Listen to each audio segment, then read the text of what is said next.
Iba talaga tong si Annie. Kumikinang ang mga mata kapag usapang pera. Natatawang sabi ng katrabaho niya. Humalakak din si Annie at ipinatong ang ulo ng mascot sa lamesa. Siyempre, pera na yan. Saka pinaghirapan ko talaga. Kahit anong trabahong marangal papatusin ko basta makapag-ipon lang. Ayoko na kasing bigyan ng problema si mama sa pag-aaral ko sa kolehiyo. Gusto ko, ako nang magpaaral sa sarili ko. Pinunasan ni Annie ang kanyang pawis. Break time niya lang pero kailangan niyang bumalik ulit sa labas. Sideline niya kasi ang maging mascot sa theme park. Minsan, nagsusuot din siya ng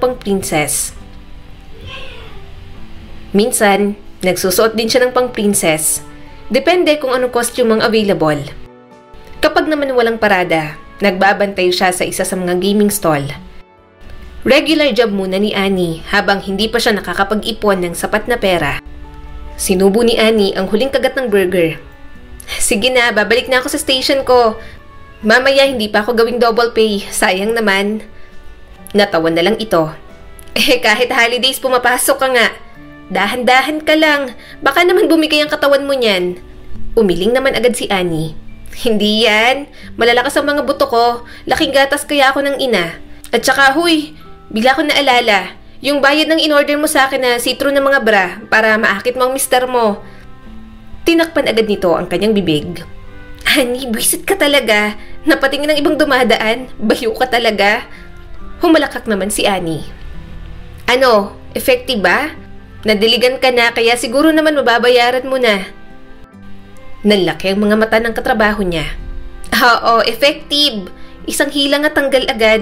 Inaabot na kami ng madaling araw. Mapanokso niya itong tiningnan. Kaya dapat bayaran mo na. Full payment mo na kasi. Naiinip na ako sa 3 gigs mo. Napairap naman ang kanyang katrabaho. Oo na, babayaran ko na ng buo sa sahod. At pahiram ng brochure mo bukas ko na lang ibabalik. Gusto rin kasing mag-order ng mga pinsan ko kasi may swimming. Naghahanap ng magagandang swimsuit. Napangiti agad si Annie. Yan, tama yan. Salamat at narekomenda mo ko. Sige na, balik na ako sa station ko. Bye! Marami talaga siyang pinapasok na trabaho hanggat kaya niya. High school pa lang si Annie, talagang business-minded na siyang tao. Gusto niya kasing umasenso sa buhay. Pangarap niyang maiahon sa hirap ang kanyang ina. Gusto niya namang i-spoil ito sa magagandang bagay sa mundo. Umaasa siya na darating ang araw na hindi na magtatrabaho sa palengke ang mama niya bilang tendera. Yun nga lang, sa lahat ng plano na ginagawa ni Annie, talagang mukhang hindi mawawalan ng mga pagsubok sa buhay. Good evening po, ma. Sabi ni Annie, mahina pero pagod ang boses. Nakakapagod talaga. Lumingon ang kanyang ina at bahagyang lumiwanag ang mukha nito. Annie, kumusta ang trabaho ngayon, anak? Isang maliit na buntong hininga ang pinakawalan ni Annie habang sinisipa ang kanyang sapatos at naglakad papunta sa kusina. Ang hirap, ma. Mascot na rabbit ang napunta sa akin. Mas okay sana kung princess kaso may mga napili na sila. Wala na po akong slot, gusto ko ng double pay. Kaya kahit sa mga lalaki ang mascot, pinatus ko na po. Napakainit nga lang po kanina ng costume, tirik na tirik pa yung araw. Ang sakit nga po ng mga paa ko, ma. Napabuntong hininga ang nanay niyang si Gemma habang pinupunasan ang mga kamay. Kawawa naman ang anak ko. Huwag ka na lang gumawa ng mga extra na trabaho, lalo na kung mabigat para sa'yo. Yung sinasahod ko na lang, idagdag mo sa iniipon mo. Kaso ma, nag-iipon po kasi ako. Doble kahit po para mas mabilis. Gusto ko na po kasi talagang pumasok sa susunod na semester. Saka, mama, yung sahod mo, sa'yo po yun at kayo na nga po ang nagbabayad ng mga bill at upa dito sa bahay. Kaya hayaan nyo na lang po ako na mag-ipon para sa sarili kong pag-aaral. Kaya ko naman po.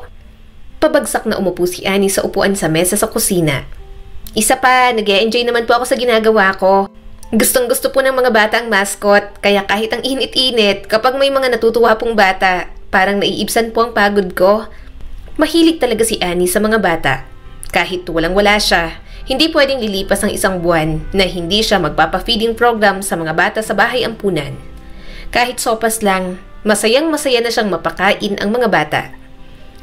Siguro dahil wala siyang kapatid at naging tagapag-alaga din siya dati ng baby. Kaya talagang close siya sa mga bata. Napangiti ang kanyang ina at naglakad papunta sa kalan para haluin ang nasa kaldero. Pero palagi kang napapagod. Dapat magdahan-dahan ka kapag nagkakaroon ng pagkakataon. Mahinang tumawa si Annie at hinimas ang kanyang noo. Okay lang po ang mapagod. Napapahinga ko naman po, ma. Ano po palang ulam ngayon? Naningkit ang mata ng kanyang ina. Mura talaga ang maisapalengke ngayon, kaya naisipan kong gumawa ng corn soup na may malunggay. Kapag ganito, alam kong hindi ka na kumakain ng kanin, kaya hindi na ako nagsaing. Pero kung may gusto kang iba, sabihin mo lang para makapagsaing agad ako. Napangiti si Annie. Huwag na po. Okay na po ako sa corn soup mo, ma. Dinala ng kanyang ina ang mangkok at inilagay ito sa harap ni Annie. Pagod ang katawan ni Annie pero nawawala talaga dahil sa pag-aalaga ng kanyang ina. Salamat po, ma. Tura ni Annie. Dinampot niya ang kutsara at handa ng kumain.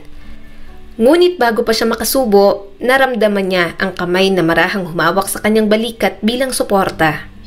Tumingala siya para makita ang kanyang ina na nakatayo sa kanyang tabi. Namumutla ang mukha nito at tila namimilipit sa sakit. Natigilan si Annie at inilapag ang kutsara. Mama, ano pong problema? Tanong ni Annie. Napangiwi ang kanyang ina at humigpit ang hawak sa bandang bewang. Hindi ko alam, anak. Itong sa bandang likod ko sa baba parang ang sakit. Bago pa makapag-react si Annie, namula ang mukha ng kanyang ina sa sakit. Mabilis siyang napatayo at namumuo ang takot sa dibdib. Mama, ano pong nangyayari? Ang paghinga ng kanyang ina ay naging mababaw at nanghina ang mga binti nito. Sumugod si Annie sa tabi ng kanyang mama. Naabot niya si Gemma bago pa ito bumagsak sa sahig. Mama! Sigaw ni Annie. Kahit takot at nanginginig ang mga kamay, nadala pa rin ni Annie sa ospital ang kanyang ina. Ang isip niya ay tumatakbo sa takot. Iniisip kung ano ang naging sanhi ng biglaang sakit nito. Sinubukan niyang gisingin ang kanyang ina, ngunit humihina ang pagkakahawak ni Gemma. Sa ospital, mabilis na isinugod ang kanyang ina sa emergency room. Naglalakad-lakad si Annie sa waiting area. Hindi pa niya nakita ang kanyang ina sa ganoong sakit at hindi niya alam kung anong gagawin. Hindi niya kayang mawala si Gemma. May mga tests na kailangang bayaran agad, kaya inasikaso niya na. Lahat ng perang dala niya ng gabing yon, naubos agad, nasa emergency room pa lang ang kanyang ina. Inipon niya yon pero ayos lang naman kay Annie. Ang mahalaga sa kanya, maging okay si Gemma. Maaga nang nawala ang kanyang ama. Hindi niya kakayanin kung pati mama niya'y mawawala sa kanya. Miss, nagsagawa kami ng ilang mga test. Lumitaw na ang mama mo'y nahihirapan sa kidney failure. Hindi na gumagana ng maayos ang kanyang mga kidney. At nare-recommenda ko ang transplant. Saad ng doktor sa kanya. Huminga ng malalim si Annie para pakalmahin ang sarili. Isang transplant? Magiging okay po ba siya kung magagawa po yon? Pero ngayon, okay lang po ba siya? Tumango ang doktor, bagamat nananatiling seryoso ang ekspresyon nito. Maaari naming i-handle ang kanyang mga sintomas sa ngayon. Ngunit kung walang transplant, ang kanyang kondisyon ay lalala. Kung desidido ka sa transplant, sabihin mo lang para masama na siya sa listahan. Umupo si Annie sa gilid ng kanyang kama. Nakatingin siya sa tambak ng mga bayarin sa ospital na nasa kanyang mesa. Saan naman ako kukuha ng ganito kalaking pera? Tanong ni Annie sa sarili. Yung sa operasyon pa ni Mama, paano yon? Ubus na ang kanyang ipon para sa pagkukolehiyo, pero kulang pa rin. Maraming pera rin ang kailangan sa pagbabayad para sa transplant ng kanyang ina. Nasubukan niya na ang lahat. Halos bumigay na ang kanyang katawan sa pagtatrabaho pero hindi pa rin sapat. Sinulya pa ni Annie ang kanyang ina na nakahiga sa kama. Nangako si Annie kay Gemma na gagawin niya ang lahat para magawa ang operasyon. Ngunit imposible naman na makahanap siya agad ng ganoon kalaking pera. Kung aasa naman siya sa gobyerno, napakatagal din. Kinuha niya ang kanyang cellphone. Susubok na muna siya sa kamag-anak, baka sakaling makahiram ng pera. Pagkatapos ng ilang ring, sumagot ang pinsan niya. Hello Annie, kumusta? Bakit ka napatawag? Tanong ng kanyang pinsan. Hi ate, napatawag ako kasi kailangan ko sana ng tulong mo. Basag ang boses na sabi ni Annie. Nasa ospital si nanay at tambak na kasi ang mga bayarin namin. Hindi ko alam kung saan kukuha ng pera para sa kanyang operasyon. Pwede mo ba akong tulungan? May pera ka ba dyan? O kaya may alam ka ba na pwede kong hiraman? Mahina ang boses ng kanyang pinsan, ngunit may hindi maipagkakailang kalungkutan. Nako, sorry talaga, Annie. Gipit din kami ngayon ng asawa ko. Mayroon akong sariling mga bayarin at wala na rin namang natitira. Wala rin akong alam na pwedeng mahiraman. Pasensya ka na, hindi ako makakatulong sa'yo. Nadurog ang puso ni Annie. Nagpasalamat pa rin siya sa kanyang pinsan na sumagot ito sa kanya. Ang ibang inuutangan at nilalapitan niya kasi halatang iniignora ang mga messages niya. Kapag mga ganoon, mas gusto niya pang makatanggap ng pagtanggi kesa walang makuhang sagot sa mga taong nilalapitan niya. Mas nakakasakit yon ng kalooban para kay Annie. Sinubukan niyang tawagan ng ilan pang tao, mga kaibigan, malalayong kamag-anak, ngunit ang bawat pag-uusap ay nagtapos lang sa parehong resulta. Walang may pera.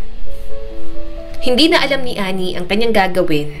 Hindi niya na alam kung saan niya dadalhin ang desperasyon niya. Hindi niya alam kung saan pa siya lulugar. Isa na lang ang hindi niya pa nalalapitan. Ang kanyang ninang Tonet. Annie, pasok ka. Nakakagulat naman ang pagbisita mo. Mukhang marami kang pinagdaraanan.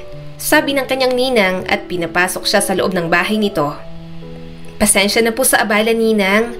Wala na po kasi talaga akong ibang malalapitan. Pumasok si Annie sa sala saka umupo sa sofa. Hindi ko na po alam ang gagawin ko, ninang. Kailangan po ni mama ng kidney transplant. Masyadong marami ang mga bayarin at wala po akong sapat na pera. Sinubukan ko na po ang lahat, ngunit wala pong makatulong sa akin. Gusto ko pong ilaban si mama kasi alam niyo naman pong siya na lang ang pamilya ko. Ayaw ko pong mawala siya. Kaya lang, wala na po talaga akong ibang malapitan. Umupo sa tabi niya ang ninang niya at marahang hinawakan ng kanyang kamay. Annie, alam mong gagawin ko ang lahat para matulungan ka. Pero wala rin kasi ako ngayon. May isang paraan para pwede kang kumita ng malaki at magkaroon ka agad ng biglaang pera. Pero hindi naman illegal yon. Nanlaki ang mga mata ni Annie. Ano pong paraan, ninang? Kahit ano po, gagawin ko po lahat. Nag-alinlangan ang kanyang ninang pero sinabi pa rin. May kliyente ang kaibigan ko na naghahanap ng surrogate mother.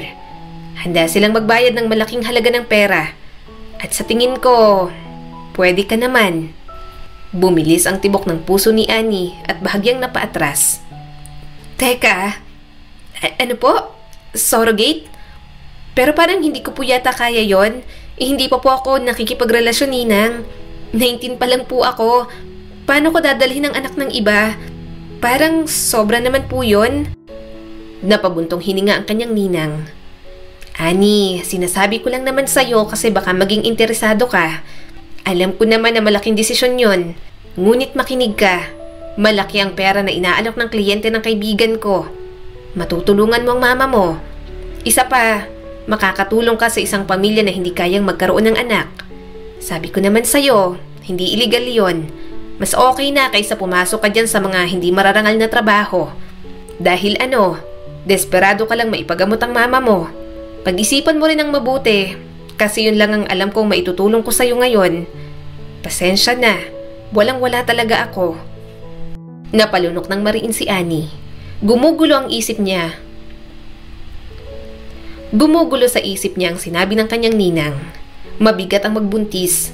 Mas lalong mabigat ang ideya ng pagdadala ng bata para sa ibang tao. Ni wala pa nga siyang experience. Tapos biglang magkakaroon siya ng anak at magbubuntis. Kahit nga sa sarili ni Annie, hindi pa siya handang mabuntis. Hindi siya sigurado kung kaya niyang gawin iyon. Pero biglang sumagi sa isip ni Annie ang kanyang ina. Ang pag-iisip na mawala ito, na hindi maibigay kay Gemma ang paggamot na kailangan nito ay hindi niya matitiis. Hindi na kinakaya ni Annie ang mga bayarin sa ospital at mas lalong hindi niya kaya ang bayad sa operasyon na gusto niya para kay Gemma. At ngayon, naroon ang isang pagkakataon, isang paraan para malutas ang lahat ng kanyang problema. Napakagatlabi si Annie. Ninang, hindi po kasi ako sigurado. Matyaga pa rin siyang pinagmamasdan ng kanyang ninang. Naghihintay siyang magdesisyon. Isipin mo na lang, Annie. Malumanay na sabi ng ninang niya. Maaaring ito ng pagkakataong kailangan mo. At nandito naman ako para suportahan ka. Ako ang bahala sa'yo. Hindi kita pababayaan. Saka may komisyon din ako ron. Kaya pare-pareho tayong makikinabang. Nanginginig ang mga kamay ni Annie habang iniisip iyon. Kaya niya ba talagang gawin ang sinasabi ng ninang niya? Kaya ba niyang isakripisyo ang kanyang sarili para sa kapakanan ng kanyang ina? Nang hindi niya namamalayan, nakita niyang tumatango-tango na lang siya. Gagawin ko na po. Papayag po akong maging surrogate mother. Magiliw nang ngumiti ang kanyang ninang at niyakap siya. Isipin mo na lang na ginagawa mo ito para sa tamang dahilan. Sisiguraduhin nating maayos ang lahat. Hindi ka nag-iisa dito. Halo-halong emosyon ang umiikot sa loob ni Annie. Hindi niya batid kung hanggang saan siya dadalhin ng kanyang pagpayag. Inaasahan lang niya sa huli, sapat na para mailigtas ang kanyang ina. Ipinakilala na nga si Annie ng kanyang ninang Tonet sa kaibigan nitong si Aurora. Mabait naman ito at ipinaliwanag sa kanya ang mga posibleng mangyari. Ipinaliwanag din sa kanya kung ano ang mga dapat niyang asahan bilang surrogate mother. Hindi ka lang magdadala ng anak ng kliyente. Sabi ni Aurora sa kanya, mahalagang maintindihan mo na ang embryo na ilalagay sa'yo, anak ng client mo. So ibig sabihin, kahit isang patak ng dugo sa bata, wala ka, Annie. Naiintindihan mo ba? Magdadala ka lang ng anak ng iba, pero hindi ikaw ang biological mother. Kumabog ang puso ni Annie. Isang kombinasyon ng takot at pagkalito ang umaahon sa kanyang loob. Hindi niya akalain na magiging ganito ang buhay niya. Hindi niya alam kung matatawag niya bang sarili na isang ina, gayong tila gagamitin lamang instrumento ang kanyang katawan para mabuhay ang bata. Bahagyang yumuko si Aurora at tiningnan siya ng mabuti. Kapag pinirmahan mo ang kontrata, mabilis ng process kasi nagmamadali na rin ang kliyente na magkaroon ng anak. Ang embryo ang ilalagay sa matres mo. Pagkatapos nun, imomonitor ka na namin. Dahan-dahang tumango si Annie at pinoproseso pa rin ng isip niya ang mga impormasyon. Hindi ko talaga maintindihan. Ano ba talagang dapat kong gawin? Pasensya na, hindi ko kasi talaga alam. First time ko lang din naman magbubuntis ngayon. Tumango naman si Aurora. Okay lang, naiintindihan kita, Annie. Ang iyong pangunahing obligasyon ay alagaan ang iyong sarili. Kailangan mo ng healthy lifestyle para sa baby. Kumain ka ng maayos, magpahinga, maiwasan ang anumang panganib habang buntis ka. Isang malusog na sanggol ang prioridad ng kliyente. Kaya mahigpit na susubaybayan ang kalusugan mo. Humigpit ang mga daliri ni Annie sa gilid ng mesa. At pagkatapos ko pong maipanganak ang sanggol, ano pong mangyayari? Sumagot naman ito. Pagkatapos mong manganak, aalis ka na. Wala kang anumang karapatan sa sanggol. Ang bata ay pag-aari ng kliyente. Nakaramdam ng kirot sa kanyang dibdib si Annie. 9 na buwan niyang dadalhin ang bata sa kanyang matres. Pagkatapos ay wala man lang siyang chance na makita ito. Pero ano bang pinaghihimutok niya? Hindi niya naman gustong maging ina. Ginagawa niya lang yon para sa kanyang ina, kaya wala dapat siyang pakialam. Nagpatuloy si Aurora. Confidential ang kasunduan natin. Hindi mo maaaring kontakin ang kliyente at hindi mo maaaring subukang hanapin ang bata pagkatapos mong manganak. Kapag pumirma ka na, legally binding na ang lahat. Napakurap si Annie. So hindi ko na makikita ang sanggol pagkatapos kong ipanganak? Hindi ko na alam kung ano ang mangyayari sa kanya? Oo, simpleng sabi ni Aurora. Privacy ng kliyente ang pinakamahalaga. Siguro kung ma-meet mo siya hanggang doon lang, pero pagkatapos mong manganak, mawawalan ka na dapat ng connection sa client at pati na rin sa bata. Pagkatapos mong ipanganak ang bata, makakatanggap ka ulit ng bayad. Pero huwag kang mag-aalala kasi once mapasok na sa iyong embryo, isesend agad sa iyo ang initial payment. Sapat na siguro yon para sa pangangailangan mo ngayon. Sabi pa ni Aurora sa kanya. Marahang tumango si Annie. Sige po. Kapag napirmahan ng kontrata, i-schedule naman natin ang susunod na appointment sa clinic kapag i-implant na sa iyong embryo. Sabi pa ni Aurora.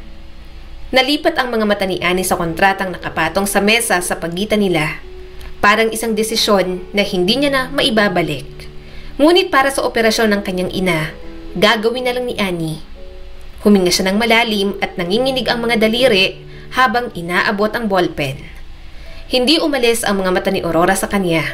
Pinagmamasdan ang bawat kilos niya habang pinipirmahan ang kontrata. Kinuha agad ni Aurora ang kontrata. Halatang satisfied ito sa kanyang pagpayag. Napabuntong hininga na lang si Annie. Hindi siya sigurado kung ano ang mararamdaman niya sa loob ng 9 na buwan. Ngunit sa ngayon, wala siyang pagpipilian. Ang pera lang ang mahalaga. Katulad ng napagkasunduan, na isend na nga kay Annie ang pera. Naipa-opera niya ang kanyang ina at sa awa ng Diyos, unti-unti na itong nagpapagaling. Yun nga lang, unti-unti niya nang nararamdaman ng simptomas ng pagbubuntis niya. Kapag nasusuka siya, sinasabi na lang ni Annie na may nakain lang siyang kakaiba. Nasa ospital pa rin kasi ang kanyang ina at nagpapagaling. Kaya hinintay niya muna itong makauwi sa bahay bago gawin kung ano ang dapat niyang gawin.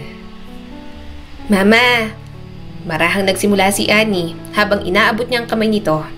May kailangan po akong sabihin sa'yo. Bakas ang pag-aalala sa mukha ni Gemma. Ano ba yun, anak? Parang mabigat ang dinadala mo. May problema ba? Pasensya ka na, anak, ha? Sobrang naging pabigat ako sa'yo. Mama naman, wag mo pong sabihin yan. Kailanman ay hindi po kayo naging pabigat sa akin. Huminga ng malalim si Annie at sinubukang pakalmahin ang sarili. Yung nagpautang po kasi sa akin na mayamang babae, ma. Yung mabait na babae. Inaalok niya po ako ng trabaho, mama. Kaso, malayo. Pero hindi ko magawang tanggihan.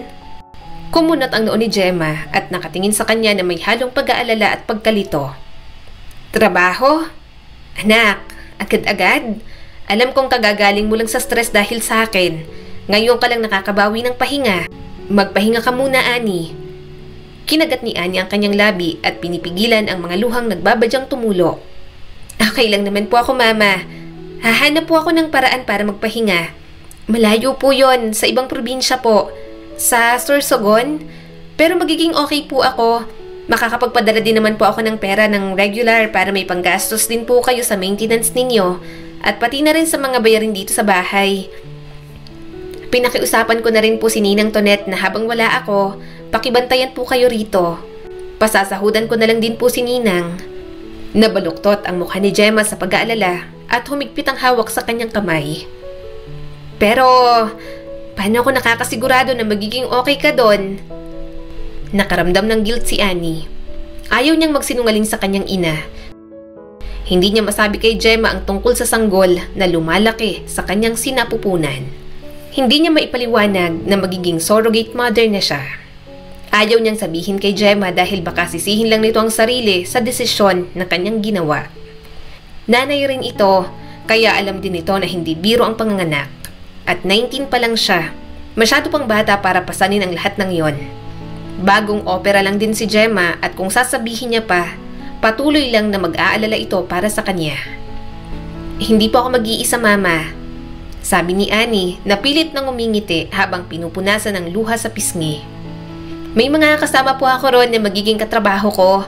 Basta aalagaan ka po ni Ninang Tonet habang wala ako. Magpagaling po kayo, ha?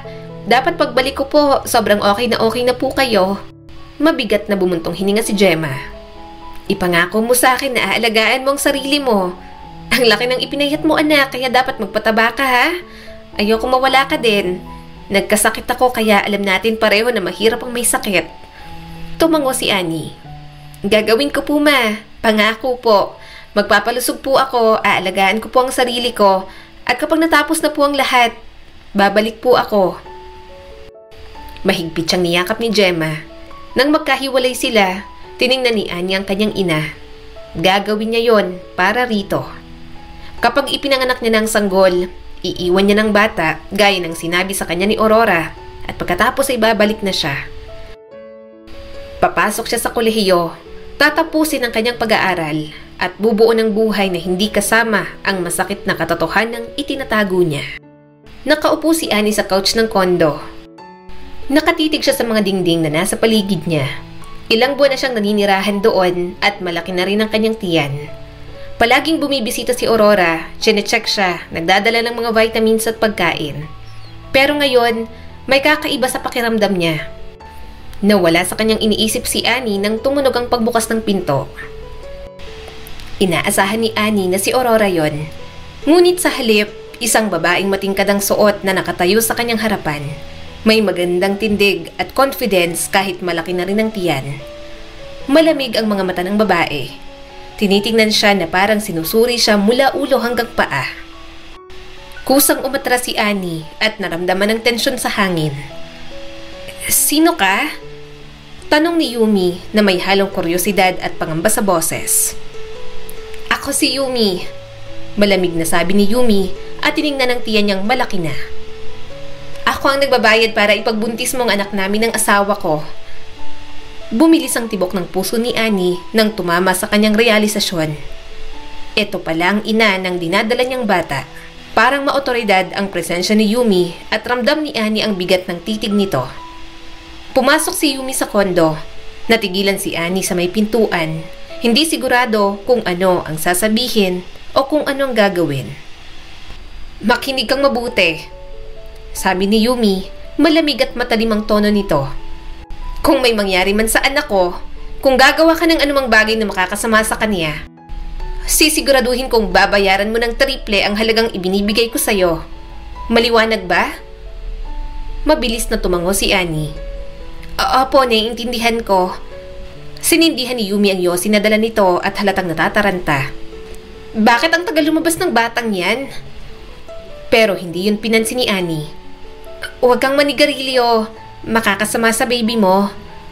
Nagtataka si Annie na kaya palang magbuntis ni Yumi pero bakit kailangan pa nito ng surrogate mother? Gayunpaman, wala naman siya sa lugar para magtanong. "Wala kang pakialam." Humithit pa ng sigarilyo si Yumi. "Ang tinatanong ko, kailan ka manganganak?" Napalunok si Annie at marahang hinawakan ng kanyang tiyan. "Sa March pang due date ko, sabi ng doktor." Mas lalo lang nainis si Yumi. Naaawa siya sa paglabas ng anak ni Yumi kung ipagpapatuloy nito ang pagyoyosi. Ngunit yun ang una at huling beses na nakita niya ang tunay na ina ng batang dinadala niya. Mayroong isang bagay sa aura ni Yumi na nagparamdam kay Annie na parang kakaiba. Hindi niya lang maipaliwanag kung ano. Sa paglipas ng mga araw, sinubukan ni Annie na huwag pansinin ang nakakaligalig na pakiramdam na iniwan ni Yumi. Lumipas pa ang mga buwan at naramdaman ni Annie ang paglaki ng sanggol sa kanyang sinapupunan. Sumisipa at gumagalaw. Sa tuwing nararamdaman niyang sanggol, umuusbong ang pinaghalong pagtataka at takot sa kanyang dibdib. Hindi niya maiwasang isipin kung ano ang magiging itsura ng sanggol kapag ipinanganak niya na. "Sa tingin mo ba ang sanggol ay magiging kamukha ng mga magulang niya? May makuha kaya sa akin kahit kaunti?" Sabik na tanong ni Annie at sumilay ang ngiti sa mga labi.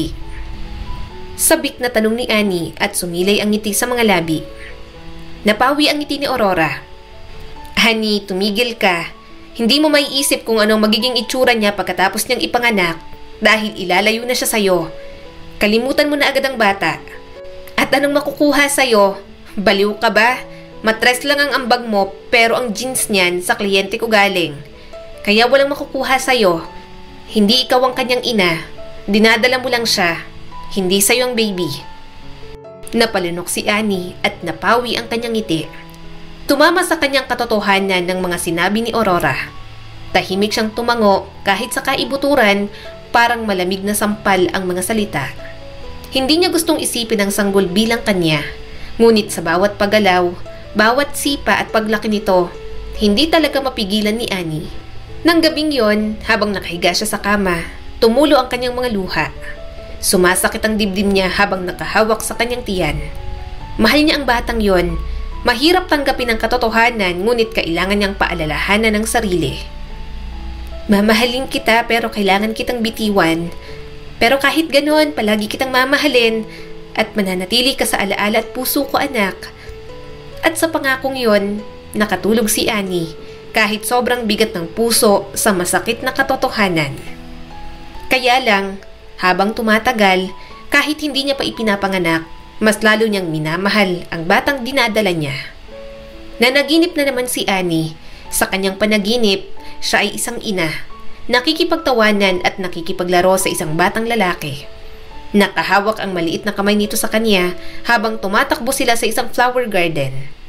Punong-puno ng hangin ang tawa ng anak niya, dalisay at inosente. Ngunit pagkatapos, gaya ng dati, biglang lumalayo ang batang lalaki sa kanya. Kahit anong pag-abot ang kanyang gawin, hindi niya ito makuha. Umiiyak siya ng gumising at hinaplos ang kanyang tiyan. Bakit kailangan mangyari sa akin to? Sana ako na lang ang tunay mong ina. Sa nanginginig ng mga kamay, tumayo si Annie mula sa kama. Nagsimula siyang mag-impake ng mga gamit. Ayaw niyang ibigay ang bata. Para kay Annie, anak niya ang kanyang dinadala. Hindi siya maaaring manatili roon. Hindi niya maiiwan ng sanggol anuman ang nakasaad sa kontrata. Anong ginagawa mo? Tanong ni Aurora at tumataas ang boses sa pagkaalarma. Aalis na ako? Wika ni Annie at nanginginig ang boses sa determinasyon.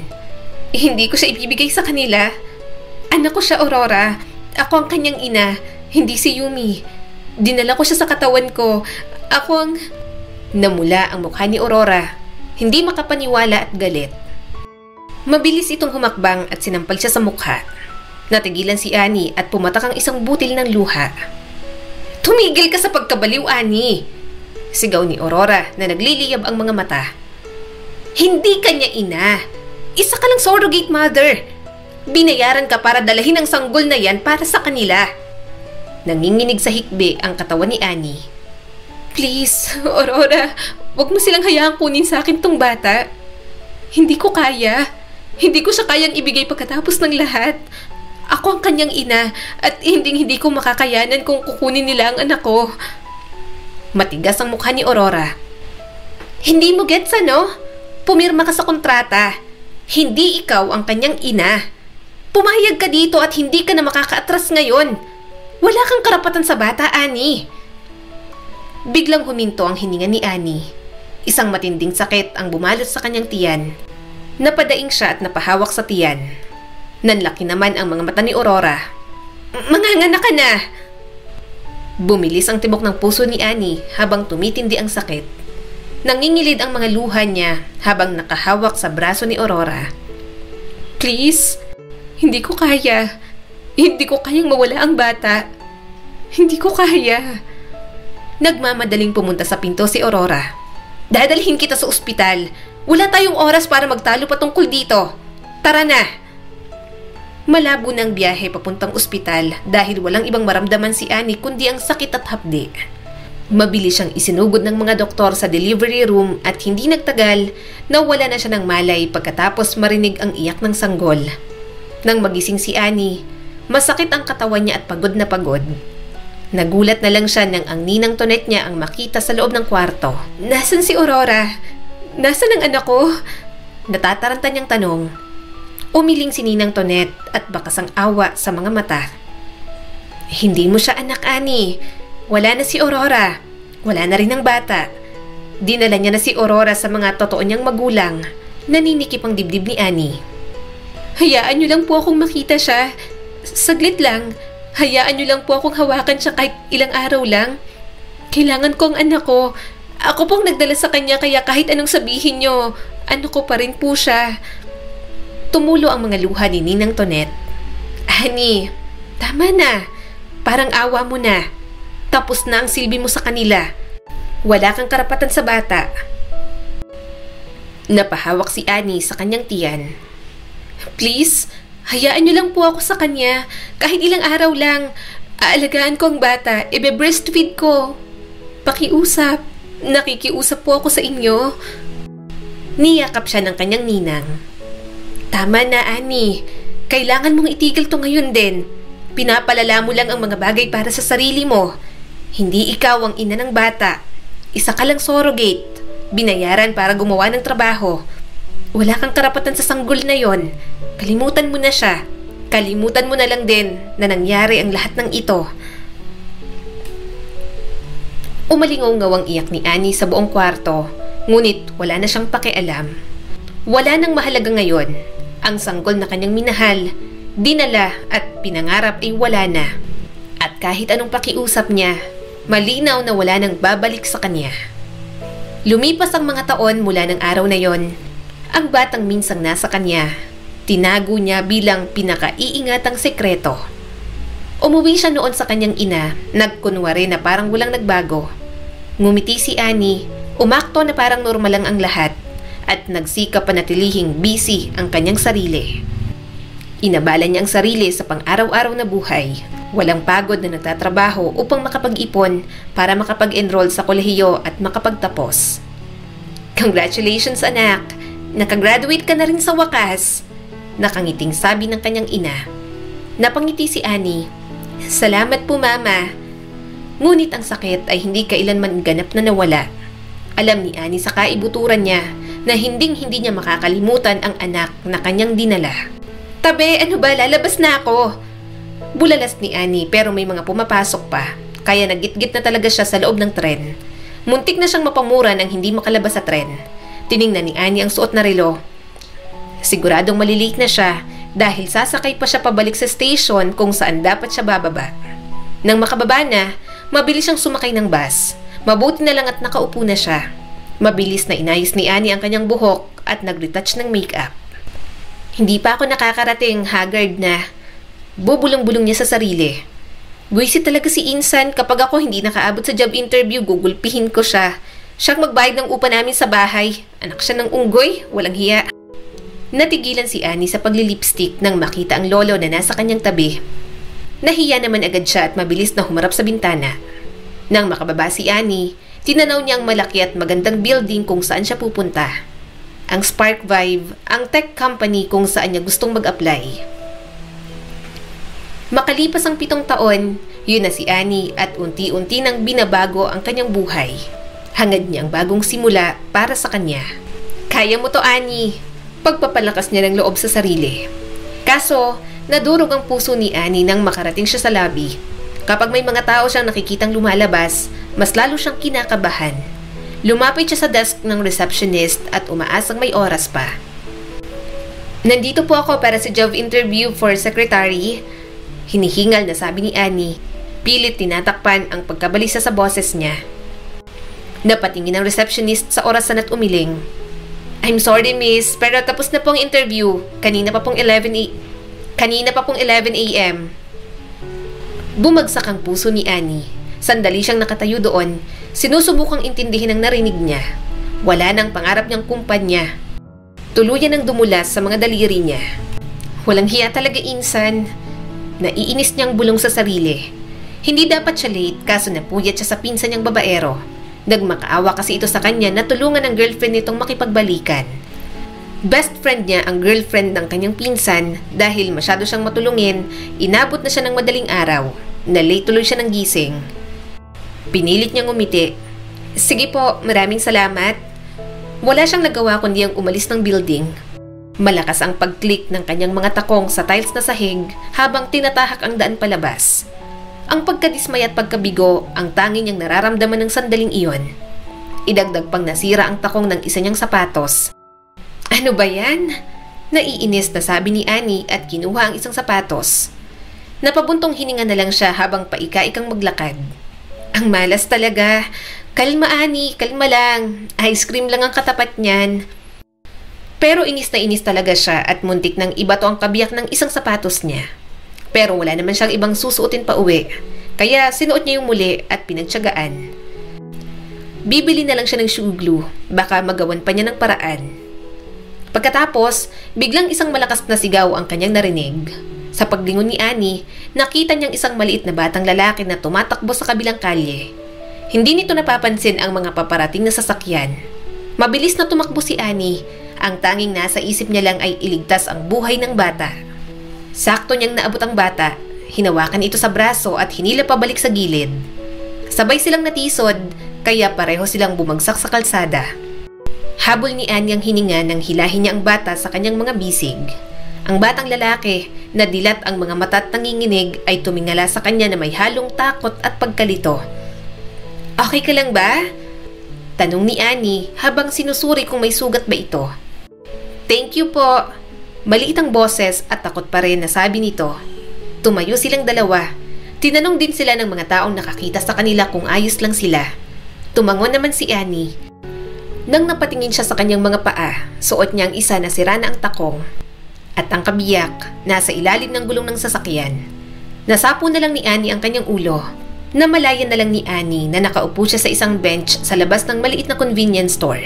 Kumakain sila ng ice cream ni Ethan, ang batang lalaki na iniligtas niya kanina. Mga hangal na sapatos, iniwan ako. Bulong ni Annie sa sarili, sabay subo sa kanyang ice cream. Bumuntong hininga siya at tiningnan ang mga sapatos niyang wasak na talaga. Niligtas kita, Ethan, pero sinakripisyo ng mga sapatos ko ang mga buhay nila. Rest in peace na lang. Kumunot naman ang noo ni Ethan. Bakit po? Humihinga po ba ang mga sapatos, Tita Annie? Natawa naman si Annie. Syempre hindi. Pero syempre mahalaga sa akin tong mga sapatos. 5 taon na sa akin to. Ito rin ang ginamit ko ng graduation day ko. Kaya para sa akin, may sentimental value. Pero mukhang ngayong araw, malas talaga. Kamalasan lahat ng nangyari sa akin ngayon. Tumingin si Ethan sa mga sapatos. Salamat po. Rest in peace po mga sapatos ni Tita Annie. Sana magkita po kayo ni Lord. Mas lalo naman siyang natawa sa kainosentihan ni Ethan. Masaya itong bumalik sa pagkain ng ice cream. Ang kalat kumain, kaya siya nang nagpunas. Nasaan bang mga magulang mo? Nagkibit balikat si Ethan. Busy si Daddy. Hindi niya nga po ako pinapansin kasi busy siya sa work. Napakamot si Annie sa pisngi. Sige, tapusin mo muna yung ice cream mo. Mamaya, hahanapin natin ang daddy mo.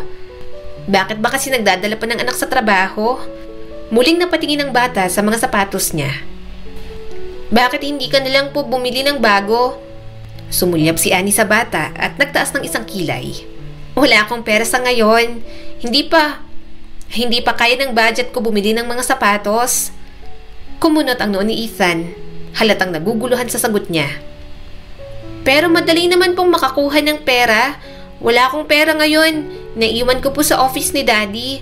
Pero kapag kailangan ko po ng pera, nagsasabi lang po ako kay Daddy. Hindi napigilan ni Annie ang matawa sa pagka-inosente sa mga sinasabi ng bata. Matanda na ako kaya hindi na ako nanghihingi kay Mama. Kailangan ko ng kumita ng sarili kong pera ngayon. Napakurap si Ethan at pinoproseso ang sinabi niya. Kung ganun po, kapag matandaan na po ako, hindi na po ako pwedeng manghingi kay Daddy. Tumango naman siya.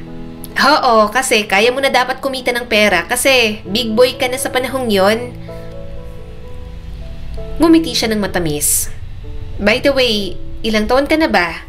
Hi, my name is Ethan Carl Ledesma. I'm 7 years old. I am now grade 2 and from section A. Sabi ni Ethan na parang nag-i-introduce yourself lang sa harap ng teacher. 7 ka na pala.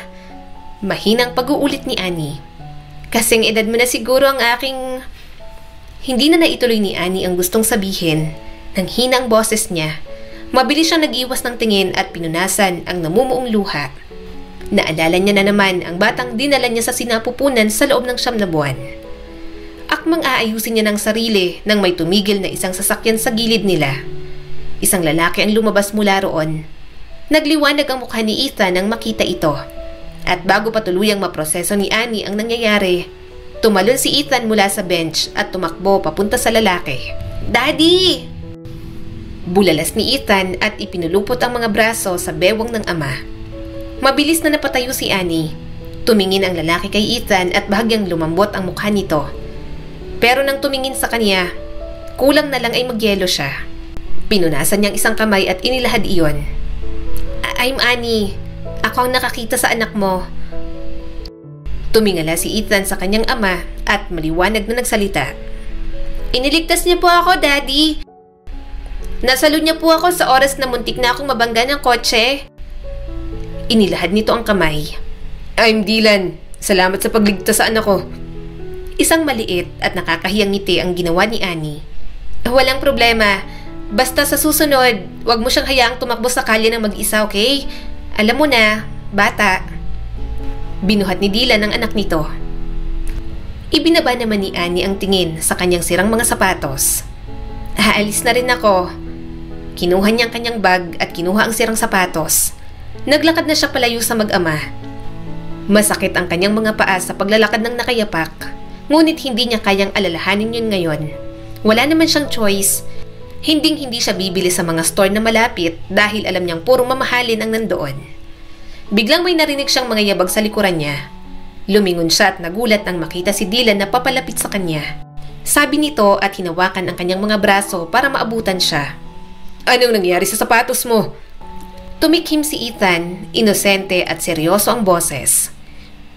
Nasira po ang mga sapatos niya dahil inaligtas niya po ako, Daddy. Wala raw po siyang pera pambili kasi wala raw po siyang budget. At sabi niya po, hindi na siya pwedeng manghingi ng pera sa mama niya. Daddy, yung ice cream nga po binili niya sa akin, pinakamura sa store. Ayoko po nun pero masarap naman po pala. Nanlaki ang mga mata ni Annie. Parang kulang na lang sabihin ni Ethan na isang mahirap na dagalang siyang naligaw sa lugar na yon. Nakaramdam ng pagkapahiya si Annie. Awkward siyang tumawa. It's okay, sapatos lang naman to. Tumaas ang isang kilay ni Dylan. Paano ka uuwi? Maglalakad, sasakay ng bus, makikipagsiksikan sa train? Nang nakapaa? Sabi ni Dylan na para bang siya ang pinakamangmang sa mundo. Medyo na-insulto si Annie. Okay nga lang kasi, hindi naman ako mamamatay ng nakapaa pa uwi. Sige na, umuwi na kayong mag-ama. Umiling si Dylan at biglang hinawakan ng pulso niya. Sumama ka sa amin. Ibibili kita ng mga sapatos, Annie. Napakurap-kurap si Annie. Hindi, okay lang. Hindi mo na kailangan gawin yon. Ngunit hindi nakikinig ang lalaki. Bigla na lang siya nitong hinila papuntang sasakyan. Halos makaladkad na siya. Bago pa siya makapagsalita ay pinapasok na ng lalaki si Ethan sa loob ng sasakyan. Nang walang sulyap sa kanyang direksyon, binuksan nito ang pinto ng front seat at sinenyasan siyang sumakay. Uwag na nga kasi, medyo frustrated niyang sabi. Kaso biglang humawak si Dylan sa ulo niya at pinilit siyang sumakay. Sinulyapan niya si Ethan na nakangiti sa kanya mula sa backseat. Hindi niya sigurado kung anong gagawin, ngunit nang umandar ng sasakyan, wala na siyang nagawa. Sinundan ni Annie si Dylan sa store. Pumayag siya na ibili siya ng bagong mga sapatos, ngunit hindi niya yun inaasahan. Nasa harap niya lang naman ang mga designer shoes. Nakikita niya pa lang ang mga presyo, kahit hawakan, hindi na magawa ni Annie. Hindi ako sigurado tungkol dito, Dylan. Mahinang sabi ni Annie. Mahal dito. Pwede bang sa department store na lang? Lumingon sa kanya si Dylan na tila hindi nabigla sa mamahaling store. Anong ibig mong sabihin? Pumili ka na. Kailangan mo ng bagong sapatos, hindi ba? Bumaba ang tingin nito sa mga paa niyang may tsinelas na. Medyo inis pa nga ang ekspresyon nito. May Crocs kasi ito sa sasakyan nito kaya yun muna ang pinasuot sa kanya.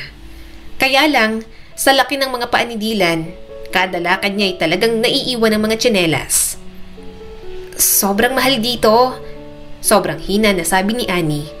Sa tingin ko, hindi ka dapat dito bumili. Kahit sa department store na lang nitong mall, baka mas may mura doon. Pero nagtaas lang ng kilay si Dylan. Nandito na tayo, pumili ka lang. Huwag kang mag-alala tungkol sa presyo. Ako naman ang magbabayad. Tumango naman si Ethan na nakaupo sa sofa roon. Oo nga po, Tita Annie, pili ka na po ng sapatos. Pwede mo rin maging daddy ang daddy ko kasi namimigay po siya ng pera. Sinaway naman agad ni Dylan. Anak, tumahimik ka. Hindi mo alam ang sinasabi mo. Hindi ako sugar daddy. Napanguso naman si Ethan. Oo nga po pala, si Mami lang palagi ang mahilig pong manghingi ng pera. Napabuntong hininga na lang si Annie. Napalunok siya ng mariin para siyang impostor sa lugar na yon. Napapaligiran siya ng mga sapatos na mas mahal kaysa sa kinikita niya sa isang taon. Napabuntong hininga si Dylan, halatang nawawalan na ng pasensya. Anong klaseng sapatos ang gusto mo? Nag-alinlangan si Annie. Basta heels na hindi sobrang taas para sa trabaho, pang professional. Okay, sabi ni Dylan sabay kibit ng balikat. Anong size ng mga paa mo? 7, sagot ni Annie.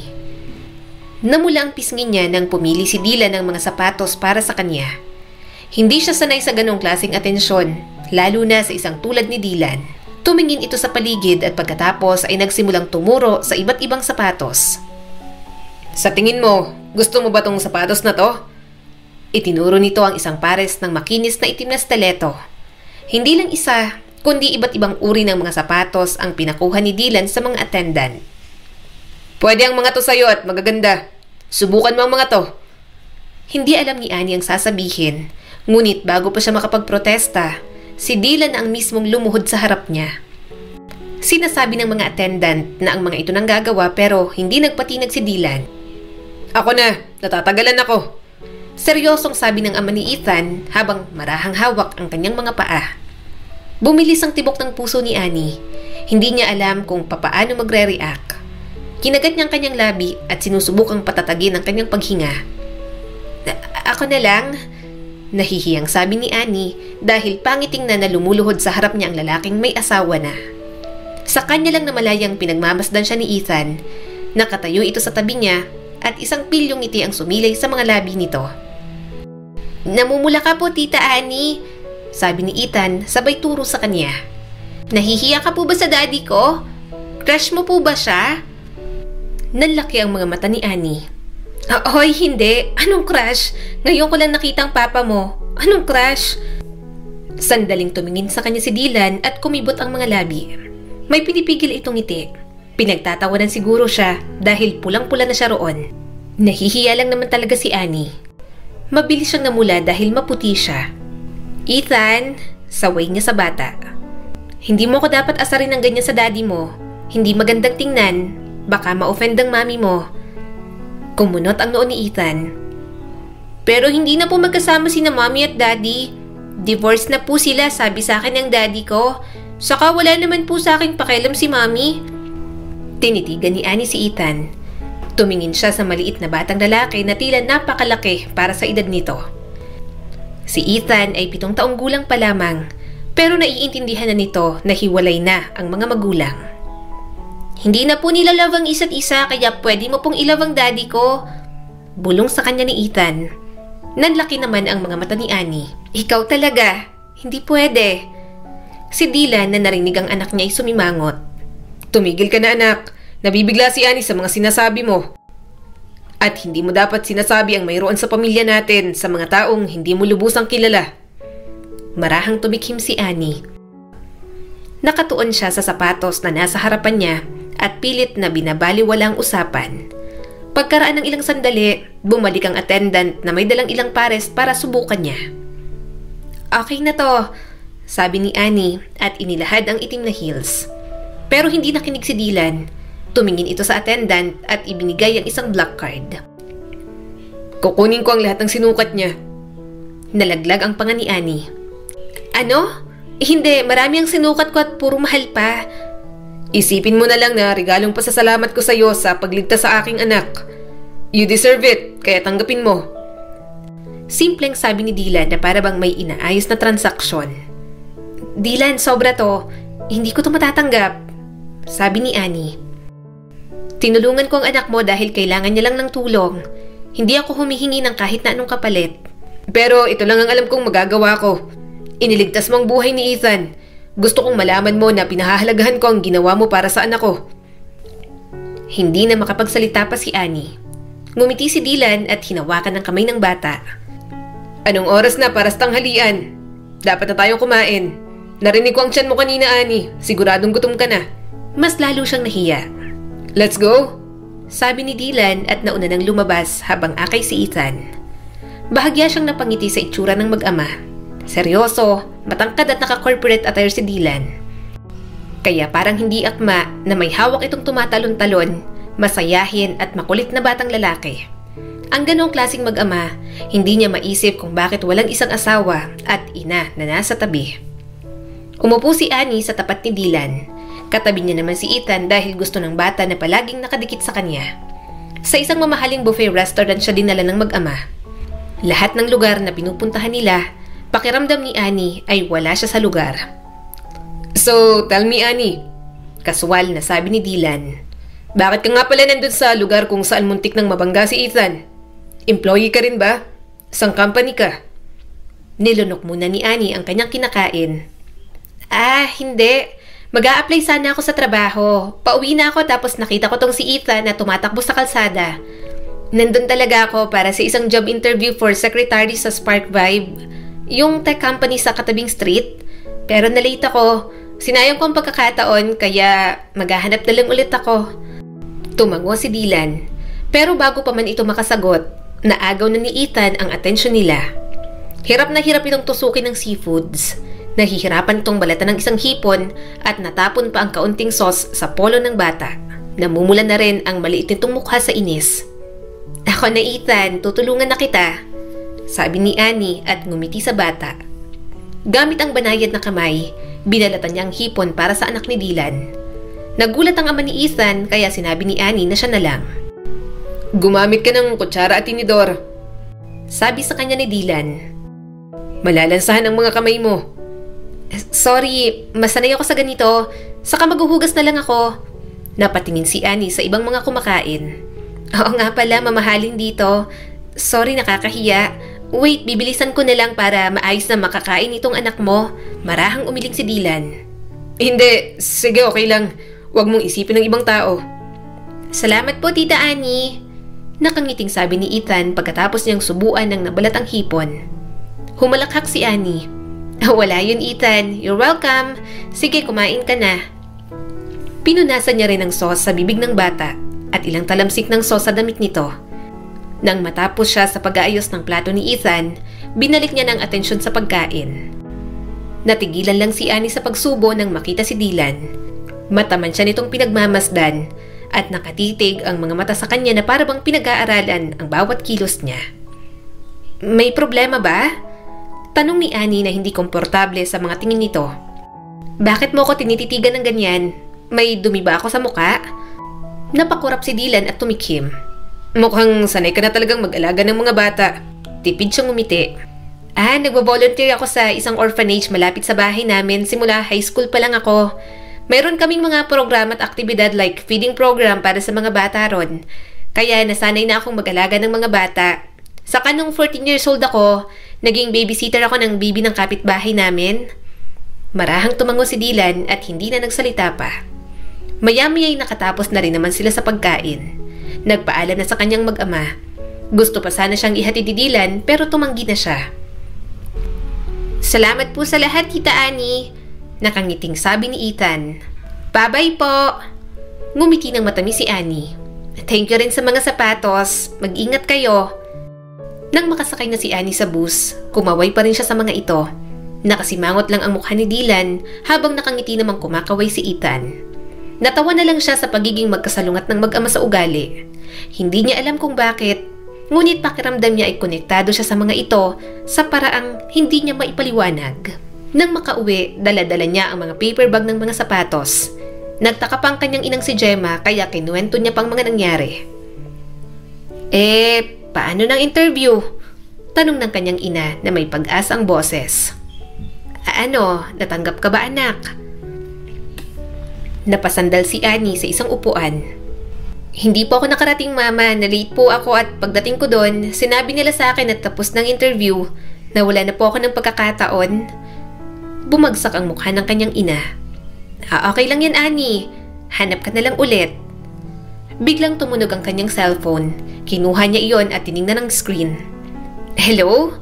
Sabi ni Annie, hindi sigurado ang boses niya. Si Miss Annie de la Cruz ba to? Tanong ng kalmadong boses sa kabilang linya. Opo, ito po si Annie. Sino po sila? Ako si Samantha mula sa HR department po ng Spark Vibe Tech Company. Tumatawag po ako para ipaalam sa iyo, Miss Annie, na mayroon po kayong isa pang pagkakataon para sa isang job interview for the position of secretary bukas. Wala pa po kasing napipili ang boss namin so it will be exclusive.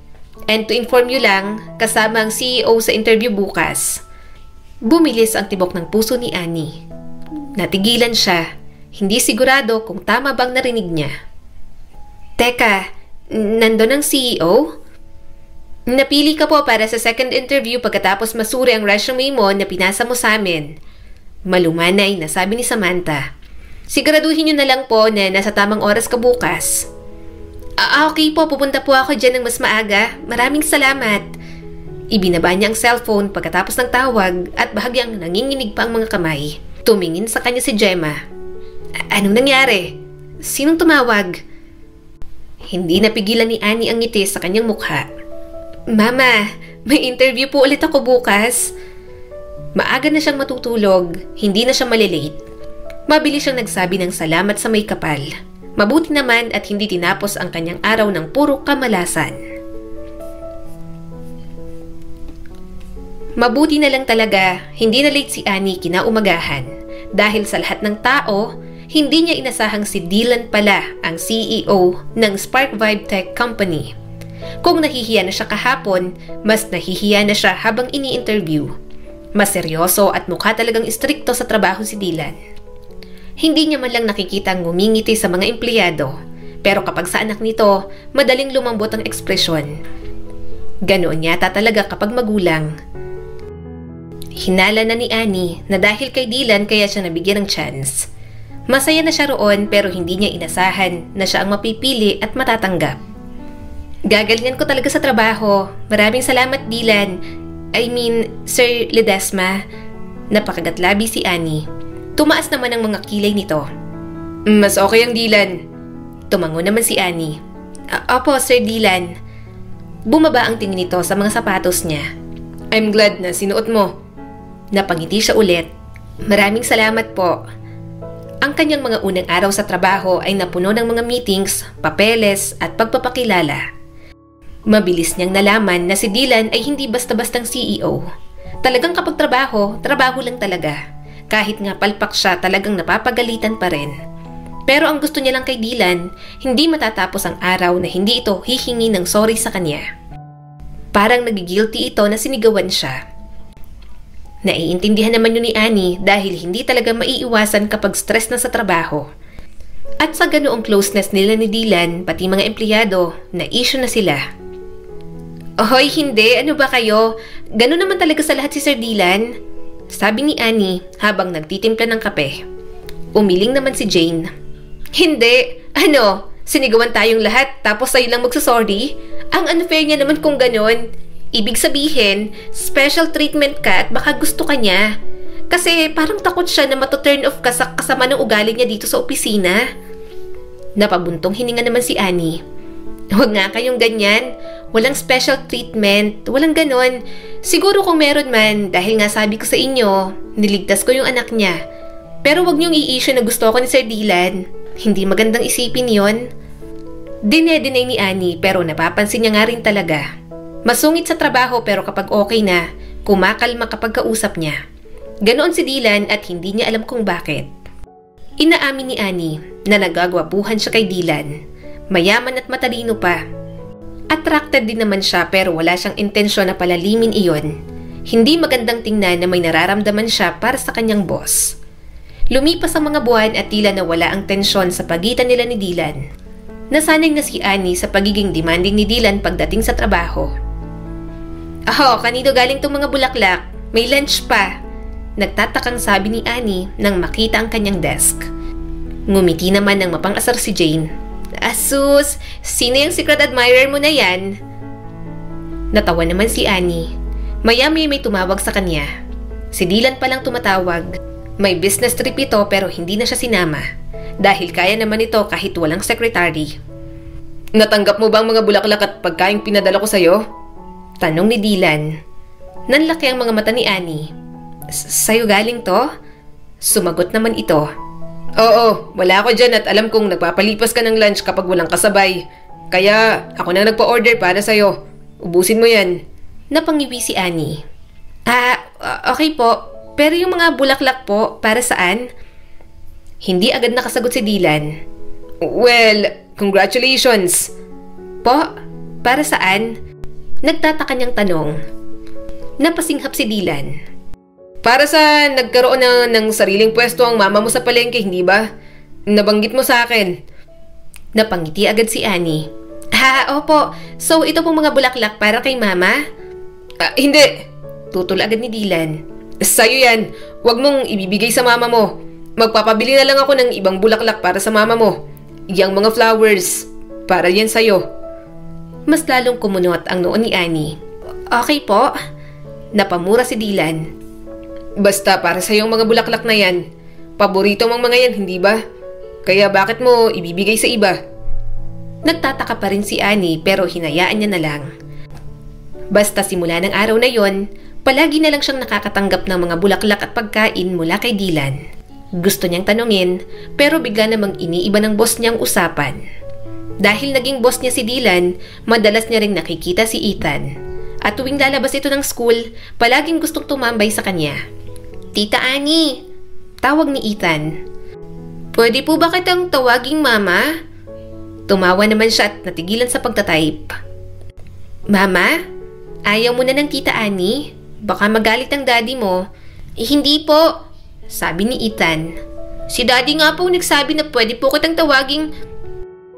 Tinakpan agad ni Dylan ang bibig ng kanyang anak. "Hindi ba gutom ka na? Halika, lumabas muna tayo. Ibibili kita ng pagkain." Kumunot ang noo ni Ethan. "Sabi mo po busy ka po sa work." Napatingin din si Annie kay Dylan. Abala nga ito kanina sa desk. Nagulat din siya nang bigla itong sumugod sa kanila ni Ethan at mabilis na tinakpan ang bibig ng anak. Bago pa siya makapagsalita, kinuha na ni Dylan ang bata. "Anong gusto mong pagkain?" Tanong ni Dylan sa kanya. Umawang ang bibig niya. Kahit ano na lang po, Sir Dylan." Tumango naman ito at lumabas na ang mag-ama. Nagtataka naman siya at nagpatuloy sa pagtatrabaho. Hindi maipaliwanag ni Annie kung bakit, ngunit nakaramdam siya ng hindi maikakailang koneksyon sa mag-ama, lalo na kay Ethan. Sa tuwing nakikita niya ito, hindi niya maalis ang pakiramdam na nag-cruise ang landas nila noon. Siguro dahil naaalala niya lang ang batang dinala niya noon, 7 taon na ang nakakalipas. Isang hapon, tinawag siya ni Dylan. Mukhang may problema ito, kaya mabilis siyang napatayo. "Annie, hihingi sana ako ng favor," sabi ni Dylan sabay tingin sa mga papel na inaasikaso niya. "Itigil mo muna yan, sa iba ko na lang ipapagawa. Nasa bakasyon kasi ang yaya ni Ethan at marami pa akong meeting sa labas. Alam mo naman yan. Pwede mo bang sunduin sa school ngayon si Ethan? Hindi rin kasi available ang driver. Ibubuko na lang kayo ng kotse. Alam kong hindi part ng trabaho mo to pero nakikiusap sana ako." Napangiti naman agad si Annie. "No problem, sir. Saka wag nyo na po kaming i-book. Magko-commute na lang po kami para maranasan naman ni Ethan." "Sigurado ka ba?" Tanong ni Dylan. "Sige, ikaw ang bahala. Sa tingin ko, mas komportable si Ethan sa'yo." Tumango naman si Annie at kinuha ng kanyang bag. "Sige, susunduin ko ng anak mo. Saan ko po siya dadalhin? Sa bahay o dito na po sa opisina?" "Sa bahay, please. Thank you so much, Annie." Namungay ang mga mata ni Dylan. "At walang kaso sa akin." "Ang alin po, sir?" Napakagatlabi si Dylan. "Ang tawagin kang mama ng anak ko. Walang kaso sa akin." Mabilis siyang tinalikuran ni Dylan at hindi na siya hinayaang magsalita. Natawa na lang si Annie at umalis na sa opisina. Sinundo niya na nga si Ethan. Nang makita siya ng bata, lumiwanag agad ang mukha nito. Tumakbo palapit sa kanya si Ethan at mahigpit siyang niyakap. "Mama!" Tuwang-tuwang sabi ni Ethan. "Nasaan po si Daddy?" Natawa naman si Annie. "Busy ang daddy mo kaya ako munang susundo sa'yo. Halika na, sasamahan kita sa bahay ninyo. Ipagluluto kita. Anong gusto mo?" Napangiti naman ito. "Kahit ano po.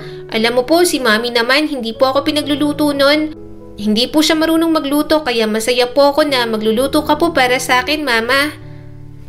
Hindi maikakaila ang band sa pagitan nila.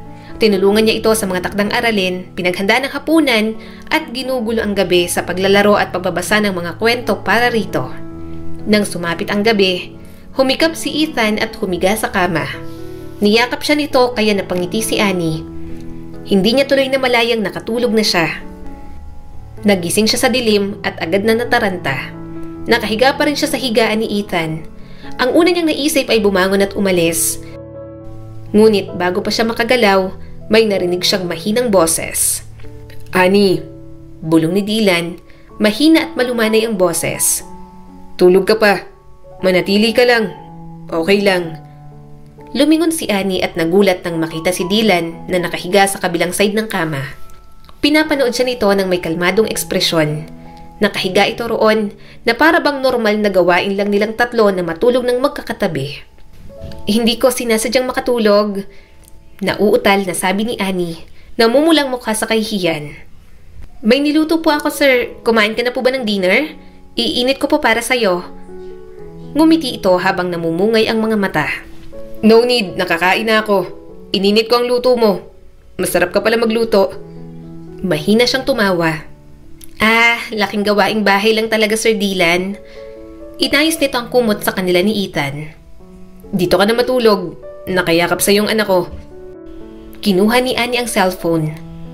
Ipapaalam ko na lang kay Mama na hindi ako uuwi ngayong gabi. Nanginginig ang mga kamay niya habang tinatype ang message. Matapos ipadala ay bumalik na siya sa kama. Niyakap siyang muli ni Ethan. Naramdaman ni Annie ang biglaang pakiramdam ng kapayapaan sa kanya. Yumakap naman si Dylan kay Ethan at marahang pumikit. Nakaramdam ng kakaibang ginhawa si Annie sa tahimik na sandaling yon. May isang bagay na nakapapawi sa lahat ng bigat na dinadala niya. Ipinikit niya ang kanyang mga mata, sinusubukang pakalmahin ang kanyang mga iniisip. Kakaiba, pero sa init ng kama, kasama sina Dylan at Ethan, nakaramdam siya ng kapanatagan. Isang pakiramdam ng tahanan kahit na hindi niya lubos na maipaliwanag kung bakit. Hanggang isang araw, ang mga ipinapakita sa kanya ni Dylan, mabibigyan na ng sagot. Nakakapagod naman ngayong araw, saad ni Annie at napasandal sa backrest. Bumigat ang kanyang mga talukap at bago niya pa namalayan, nakatulog na siya sa desk. Hindi sinasadyang umidlip ni Annie ngunit nanalo ang pagod. Masyado siyang pagod na hindi man lang siya gumalaw nang may lumapit sa desk niya. Hanggang sa naramdaman ni Annie na may malambot na dumampi sa kanyang mga labi. Nanlaki ang mga mata niya at lumakas ang tibok ng puso. Napakurap siya ng ilang beses at sinusubukang maunawaan ang sitwasyon. Naroon, nakatayo sa harapan nila si Dylan. Kaunti lang ang layo ng mga mukha nila. Nanlaki rin ang mga mata nito sa gulat. Mabilis itong umatras na para bang nagkamali ang halik. Annie, I'm sorry. Hindi ko lang napigilan ang sarili ko. Umayos ng upo si Annie. Pupunta muna po ako sa restroom. Mabilis siyang tumayo at nagmamadaling lumabas ng opisina nang hindi lumilingon. Hindi niya maproseso ang lahat ng yon at kailangan niya ng sandali upang kolektahin ang kanyang mga iniisip. Nakasandal si Annie sa lababo at nakahawak ang kamay sa gilid habang nakatitig sa refleksyon sa salamin. Ano nangyari kanina? Panaginip lang ba yon o talagang... Napasinghap si Annie. Palagi niyang hinahangaan si Dylan, pero ang kiss, yon ay isang bagay na hindi niya inaasahan. Talaga bang gusto niya ako? Tanong niya pa sa sarili. Kinabukasan, ramdam na ramdam ang tensyon sa pagitan nila. Wala ni isa sa kanila ang makatingin sa mata ng hindi nakakaramdam ng awkwardness. Sa tuwing magtatagpo ang kanilang mga tingin, mabilis silang umiiwas. Nakaramdam ng hiya si Annie. Hindi sigurado kung paano kikilos kapag nasa paligid si Dylan. Sapat na yun para kabahan siya at masasabi niyang ganoon din ang nararamdaman ni Dylan. Sa pagtatapos ng araw, habang inaayos ni Annie ang kanyang mga gamit para umalis, nagulat siya nang marinig ang boses ni Dylan mula sa kanyang likuran. Annie, wait. Lumingon siya rito at biglang bumilis ang tibok ng puso niya. Lumapit si Dylan sa kanya. Hindi ako papayag na umalis ka nang hindi sinasabi to sa'yo. Gusto kita, Annie. At gusto kong malaman kung kailan mo ba ako sasagutin. Laging hinahangaan ni Annie si Dylan mula sa malayo. Inilihim ang nararamdaman niya dahil hindi niya akalaing makikita siya nito sa ganoong paraan. Ngunit ngayon, nang marinig niya itong sabihin ng malakas yon, napalukso ang kanyang puso ng labis. Nalaglag ang panga ni Annie. Nanliligaw ka ba? Parang naguguluhan si Dylan. Oo, nanliligaw ako. Gusto mo talaga ako? Tanong niya pa. Isang mahinang tawa ang pinakawalan ni Dylan. Oo, hindi ko alam kung bakit ako naghintay ng napakatagal para aminin. Pero matagal na kitang gusto. Sa ilang buwan mo pa lang rito, ang hirap hindi mahulog sa'yo. Hindi ako ganito dahil natotorpe ako. Ngayon lang talaga nangyari sa akin to. Nahihiya ako kapag nasa tabi kita. Hindi ko lang pinapahalata. Naramdaman ni Annie ang pag-init ng kanyang pisngi. Seryoso ka ba? Nanlambot ang mga mata ni Dylan habang inaabot nito ang kanyang mukha. Hindi ko na kaya. Gusto kitang ilabas, mas kilalanin pa. Hindi ko lang napigilan ang sarili ko. Pakiramdam ko gusto mo rin ako. At gusto ko sanang malaman kung kaya mo bang tanggapin ang single dad na katulad ko. Hindi napigilan ni Annie nang umiti pabalik. Parang plus points mo pa nga na sagutin kita dahil may +1 ka. Gustong-gusto ko rin naman si Ethan. Lumawak ang ngiti ni Dylan at bago pa siya makapag-react, siniil na siya nito ng mariing halik. Sa gabing yon, alam niyang tamang desisyon na tanggapin niya si Dylan sa kanyang buhay. Subalit ang mga koneksyon na nararamdaman niya kay Ethan, mukhang masasagot na rin. Mama, sama ka po sa amin please. Sa amin ka na po matulog Tabi-tabi po tayo. Pakiusap ni Ethan sa kanya. Natawa na lang si Annie. Ethan, nung 1 linggo lang ako natulog sa inyo. Hindi ka pa nagsasawa? Saka pinapagalitan na ako ng mama ko. Minsan na lang daw akong umuwi. May nakikiusap na nga sa kanyang bata. May naglalambing pang isa sa gilid niya. Mahigpit ang pagkakayakap sa kanya ni Dylan habang may binabasang papeles. Napabuntong hininga na lang siya sa pagiging clingy ng mag-ama sa kanya. One day, bulong ni Dylan. Kumunot ang noo ni Annie. Anong one day? Napangiti si Dylan at inaabot ang kanyang kamay. Hinahaplos ang daliri doon.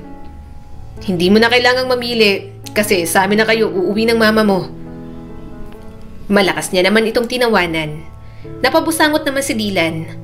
Wala ka man lang sagot? Para mo na rin nare-reject ang wedding proposal ko. Humalakhak ulit si Annie. Bakit ba kasi ganyan ka? Kung may gusto kang sabihin, sabihin mo ng diretso. Tingnan mo, hindi ko agad nalaman na naliligaw ka pala. Bumalik naman ang ngiti ni Dylan. Hindi ikaw ang first wife ko pero sisiguraduhin kong ako ang magiging first and last husband mo. At dito tayo magpapakasal para mahirapan kang makipaghiwalay sa akin. Tipid siyang umiti.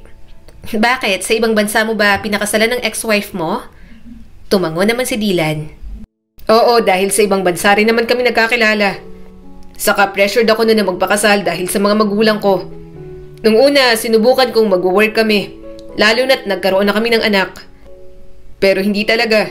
Kumukuha siya ng pera sa akin. Gastadora din siya at nakakadalawang lalaki na nang hindi ko nalalaman. Kaya kahit alam ko masasaktan si Ethan, nakipag-divorce ako. Hindi rin naman magandang pakikitungo niya kay Ethan. Kaya mas lalo akong natulak na makipag-divorce na. Napabuntong hininga si Annie. Mabuti at nakipag-divorce siya sa'yo.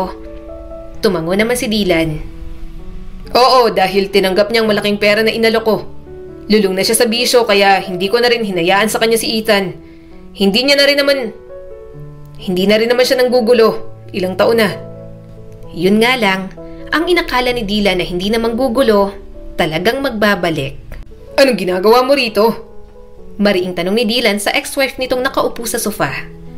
Natigilan naman sa paglalakad si Annie habang akay si Ethan. Hindi niya pa makitang mukha ng babae dahil abala pa ito sa paghihiwa ng steak. Anong ginagawa ko?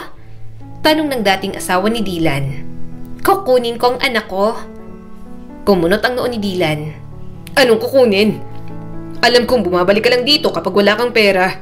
At tigilan mo ng paggamit sa anak ko. Hindi kita hahayaan. Subukan mo lang at talagang babalik na rin kita, Yumi. Natigilan si Annie. Pamilyar sa kanyang pangalan na yon. At nang tumunghay na si Yumi, doon niya nakumpirma. Si Yumi ang dating client ni Aurora at inutusan siyang maging surrogate mother. Nang makita siya ni Yumi, gulat din ito nang makita siya pero hindi ito nagpahalata. Oh, may babae ka na pala, Dylan? Sino tong pipitsuging babaeng to? Nanginginig ang mga kamay ni Annie. Hindi siya makapaniwala. Para siyang pinaglalaruan ng tadhana. Tiningnan niya si Ethan na nakayakap sa kanya. Hindi niya alam kung ito ba ang batang dinala niya noon o ang pinagbuntis ni Yumi noon. Hindi niya maintindihan. Gayunpaman, malaman niya man ang totoo, wala pa ring karapatan si Annie. Hindi niya naman talaga kadugo ang batang dinala niya noon sa kanyang matres. Huwag mong tawaging babae lang si Annie. Fiancé ko siya. Mariing sabi ni Dylan. Kaya umalis ka na. Wala kang karapatan dito. Matagal na tayong hiwalay. Kaso, hindi magpaawat si Yumi. Hindi. Kukunin ko ang anak ko. Hindi pwedeng nasa iyo siya. Hinayaan lang kita. Dapat nga nasa akin siya dahil nasa akin naman talagang custody niya. Mama, umiiyak na sabi ni Ethan at mahigpit ang yakap kay Annie. Nanlaki ang mga mata ni Yumi. Anong mama? Hindi mo mamang babaeng yan. Ethan, ako lang ang mami mo. Pero mahigpit na hinawakan ni Dylan ang braso ni Yumi. Tumigil ka na. Akala mo hindi ko ilalaban ang anak ko? Hindi ako papayag at sisiguraduhin kung sa akin ang custody ni Ethan. Hindi ka mananalo at makukuha siya para Hindi ka mananalo at makukuha siya para gamitin laban sa akin. Nagpumigla si Yumi at galit na tumingin sa kanila. Babalikan ko kayo. Hindi ako papayag na magiging masaya kayo. Nagdadabog na umalis si Yumi sa bahay. Niyakap na lamang ni Annie ang bata. Halata namang problemado si Dylan. Nang kumalma ang bata, iniwan na muna nila sa kwarto. Nakita niya rin kasing hindi mapakali si Dylan, kaya sinamahan niya muna. Pinigilan niya rin ito sa pag-inom ng alak. Kapag may problema ka, huwag kang uminom ng alak. Magsabi ka lang sa akin. Mahinahong sabi ni Annie. Napabuntong hininga si Dylan at napahilamos. I'm sorry. Nahihiya lang ako sa ginawa ni Yumi sa'yo. Tumango si Annie. Okay lang, naiintindihan ko naman. Saka hindi mababawasan ang pagmamahal ko sa inyo ni Ethan dahil lang kay Yumi. Inabot ni Dylan ang kanyang kamay at marahang hinalikan. Ayokong mawala si Ethan sa akin. Hindi siya mawawala sa'yo. Alam ng lahat ng tao kung gaano kakabuting ama kay Ethan. Hindi na ako magkakaroon ng anak. Saad ni Dylan. Bigla kong na-realize, hindi pala kita mabibigyan ng anak kapag pinakasalan kita. Okay lang yon. May Ethan na naman tayong dalawa. Hinaplos niya ang mukha ni Dylan. Si Ethan, matagal naming hinintay ni Yumi bago dumating sa buhay namin nun. Hindi kasi kaya ng sperm ko na makaabot sa fertilized egg. Kaya nagtry kami na i-implant ang sperm ko kay Yumi nun. Successfully, nagkaroon kami ng anak. Pwede naman tayong magkaroon ng anak pero ganong way lang ulit. At parang ang inutil ko dahil hindi kita mabubuntis in natural way. Umiling si Annie. Walang kaso sa akin yon. Sinasabi ni Annie na ayos lang pero hindi talaga siya mapakali. Marami siyang hindi maintindihan sa nangyari 7 years ago. Kung buntis si Yumi, bakit kailangan pa nito ng surrogate mother? May kinuha ba kayong surrogate mother? Hindi niya napigilang tanong. Kumunot ang noo ni Dylan. Surrogate mother? Hindi na namin kailangan yon. Healthy naman si Yumi nun. Ako lang talagang hindi healthy ang reproductive system. Kaya parang inimplant lang sa kanyang sperm ko. Pero siya pa rin ang nagdala ng baby namin. Sobrang lakas ng tibok ng puso ni Annie. Hindi niya talaga maintindihan. Isa lang ang batang nakikita niya at dalawa silang buntis noon ni Yumi. Isa lang ang makakasagot sa kanya pero hindi niya alam kung sasabihin ito ang totoo. Gusto niyang hanapin si Aurora pero hindi niya alam kung nasaan ito. Kaya pumunta siya sa clinic kung saan siya noon dinala ni Aurora. Alam niyang makakakuha siya ng records doon dahil sariling records niya naman iyon. At nagulat si Annie sa kanyang natuklasan. Kung ganoon, sinasabi niyo po na hindi embryo ni Dylan at Yumi ang inilagay niyo po sa matres ko noon? Hindi makapaniwalang tanong ni Annie. Kumunot naman ang noon nito. Hindi. Akala ko alam mo na hindi embryo ang ilalagay sa'yo. Sperm lang ang nilagay sa'yo ng procedure na yon. Dahil hindi kaya mag-produce ni Mrs. Ledesma ng healthy eggs kaya imposible sa kanyang magbuntis. Hindi na inalam ni Annie ang lahat noon. 19 lang siya dati nang mangyari yon at takot na takot pa siya. Si Aurora lang ang hinayaan niyang mangialam sa mga bagay na yon. Kaya ang malaman yon, labis na nagpagulat sa kanya. Kung ganon, yung sperm po ni Dylan, sa fertilized egg ko po napunta? So ako po ang biological mother ng baby na dinala ko noon? Nauutal na tanong ni Annie. Tumango naman ang doktor. Oo, ikaw ang biological mother ng bata. Nang makalabas si Annie sa klinik, nang hina ang kanyang mga binti. Mahina siyang humikbi. Hindi niya matanggap na ang batang inilayo sa kanya. Tunay na anak niya pala at anak pa ni Hindi niya matanggap na ang batang inilayo sa kanya. Tunay niya palang anak at anak pa nila ni Dylan. Pero nasaan ang anak niya? Saan dinala ni Yumi ang anak niya? At paanong naging buntis noon si Yumi kung hindi pala talaga ito kayang magbuntis? Mama, babalik pa po kaya si Mami? Mahinang tanong ni Ethan. Sana wag na po siyang bumalik. Ayoko po talaga sa kanya. Sinuklay niyang buhok nito. Oo, ako nang bahala. Huwag ka nang matakot. Hindi ko hahayaang makalapit pa sa'yo si Yumi. Nang gabing yon, Kinuha niyang toothbrush ni Ethan. Kumuha rin siya ng hair sample para sigurado. Wala siyang ibang ginawa kundi hintayin ang resulta ng tests. At napahagulgol na lang si Annie nang malaman niyang siya talaga ang biological mother ni Ethan. Anong kalokohan to? Bakit sa amin ginawa to? Umiiyak niyang tanong. Hindi niya alam kung papaano sasabihin kay Dylan. Wala itong ideya sa lahat. Sa pagiging surrogate mother ni Annie noon kay Ethan at sa ginawa ni Yumi noon. At dahil hirap na hirap si Annie na sabihin ang lahat, mukhang Diyos na ang gumawa ng paraan para mabunyag ang lahat ng katotohanan. Nagkaroon ng sakit si Ethan at kailangan itong salina ng dugo. Si Annie ang nakapag-donate dahil magkamatch sila. Pero may nadiskubre si Dylan dahil sa kaibigan nitong doktor sa ospital. Paano nangyari to? Mariing tanong ni Dylan sa kanya at hinagi sa harap niyang isang papel. Bakit positive na ikaw ang biological mother ni Ethan? Tumulo ang mga luha ni Annie. Hindi ko alam kung paano ipapaliwanag. Kumunot ang noo nito. So alam mo? Umiling agad si Annie. Hindi. Ngayon ko lang din nalaman na anak ko si Ethan nang makita ko si Yumi. At sinabi mo sa akin kung paano niyo nabuo si Ethan noon. Ang totoo, nakilala ko si Yumi 7 years ago. Ako, 19 pa lang ako at desperadong maoperahan si Mama. Kaya pumayag ako maging surrogate mother. Pero ang alam ko talaga, embryo ang nilagay sa akin. Embryo ninyo ni Yumi. Pero nang makita kong buntis si Yumi habang buntis ako, nagtaka na agad ako. Tapos sa clinic, nalaman ko na sperm mo lang palang nilagay sa akin. Hindi ko alam. Dylan, wala akong ideya sa lahat. Nagising na lang din ako. Wala nang baby sa akin pagkatapos kong ipanganak. Saka ko lang nalaman na anak ko si Ethan. Hindi ko alam na pagkatapos ng 7 taon, makikita ko pang anak kong inilayo sa akin.